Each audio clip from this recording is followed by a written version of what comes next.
We're going to talk about the top 5 family adventure travel destinations. So, question number 1, where do you recommend for a first-time family adventure traveler who wants to plan something in the continental U.S.? Probably my favorite place in the U.S. is the American Southwest. Kind of that Nevada, Utah, Arizona, New Mexico area. Rent a car, go on like a week-long road trip, and you're going to see things that are going to make you think of the U.S. in completely new ways. It's so colorful and spectacular, and I just love the West. Yeah, it's beautiful. Just vast open landscapes, very few people, incredible sights. The landscapes are unbelievable.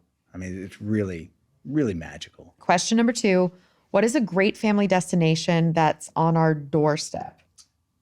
I'm a little biased here, but Canada. Canada, you don't say. Second largest country in the world, right there. Yeah, Canada's enormous. So dial me into a specific spot. What do you think? Now, Canada is fantastic from east to west and north to south. Most people, when they go to Canada, are looking at the Rocky Mountains. They're thinking Banff and Jasper, and which is amazing. Don't get me wrong. It is absolutely as beautiful as the postcards make it sound. But the real hidden gems are in the east. Newfoundland, Nova Scotia, New Brunswick, Quebec.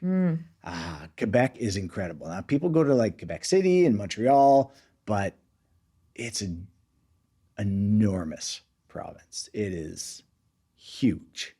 And there is so much to see there that it's almost overwhelming on its own.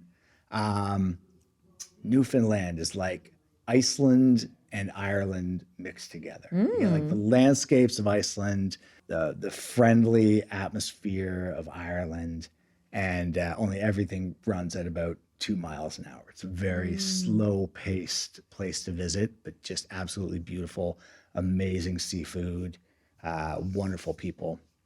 And then up north, look up north, like Yukon Territory and Northwest Territories, absolutely incredible. Yeah, there's so much to see in Canada, and it's easy to forget how much it has to offer. It's every bit as wild and different as the U.S. Yeah. But it's bigger. But it's bigger. Yeah. Everything's just a little harder to get to. Lots of places just fly into and do a road trip, though. Okay. Yeah. That's the best way to see Canada is hop in a car and then head out for, a week or so from wherever you land. What's a destination that you would recommend for a family adventure trip outside of North America? I think I'm going to go with Turkey. Like Turkey is an eye-opener. It's easy. It's very easy to travel, incredibly easy to travel there. Food is absolutely ridiculous. And it's kind of like in the same boat of, Canada and the US. It's a big country, loads of variety, lots to see. Obviously, you've got Istanbul, which is, the city on 2 continents. It's got the Asian and the European side. You've got Cappadocia with the hot air balloons and the, I like to call them Salvador Dali landscapes. Yeah. The fairy chimneys. The fairy chimneys incredible. And cave hotels and all of those. But then you've got the turquoise coast down south where you do a road trip along and it's just beaches and resort towns and all these like little communities, all with their own history. And then you go out east and you've got the oldest human history in the world. We went to a place there called Göbekli Tepe, and it's currently the oldest known human-made temple, and it's 12,000 years old. Older than the pyramids. Way older than the pyramids. Yeah. Older than agriculture. Farming hadn't been discovered yet when this place was built. Wow. And it's like these giant, like 16-foot tall monoliths with like carved people on them and animals. And it's unbelievable. Well, I have a question similar to that about the most unusual adventure you guys have experienced. There's the self-drive polar bear safari that we did. We were up in Churchill, Manitoba, which is the polar bear capital of the world. More polar bears there than anywhere else in the world. And it's a cool little town. You go up there, and like if you go there at the right time of year, like locals keep car doors unlocked because a polar bear could just stroll through town. And if it does, then you find the closest car and you just hop in. And not a lot of cars there, to be fair, because there's one road. That's pretty much the city. That's like it. One road with a couple of little side streets off. And we were up there for, I think, 4 or 5 days, doing like kayaking with beluga whales and all these super fun. It's a very cool place. Awesome people, like friendly, quirky, weird, and wonderful people. The kind of people who would live in a place that's up north in the middle of nowhere. One day we were like, okay, we heard that there's this place where there's like a lot of polar bears just kind of hanging out, waiting for the ice to come in. And then they go out and they hunt seals. So they say, yeah, okay, if you can rent a car or a truck. And we went to this place, we rented this pickup truck, and it's like, this 1985 pickup truck that looks like it's been rolled over a few times, and you don't have to get insurance because I don't think they care. And they're like, the only road you're not allowed to drive on is the polar bear road. But it's like, everyone's going to drive on the polar bear road because it's the only road other than this other road. So anyways, you drive down there, and then you get out, and there's polar bears sitting on the rocks, and they're just being lazy and watching. Of course, it's polar bear country, and polar bears they're like one of the only animals in the world that will actively hunt humans, right? So you have to, they're very lazy at this time of year, and they're very quiet. So you always have to have somebody who's facing the other way, and then you kind of cycle just in case one is coming up behind you, and then you hop back in the car. But not that we ever saw anything like that, but going off and doing our own self-drive polar bear safari in the in this town that you can only take a train to or fly to was pretty cool.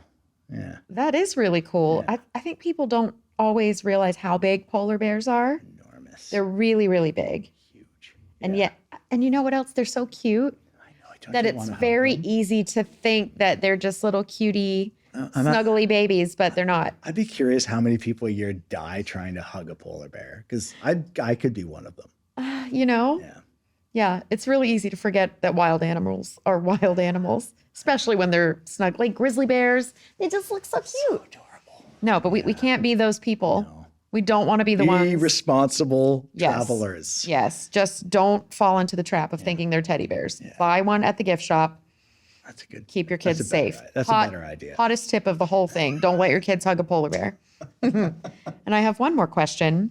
What is the furthest your family has traveled as a family from home, and what made that destination special for you guys? I think currently the furthest that we've ever traveled was the Philippines as a family.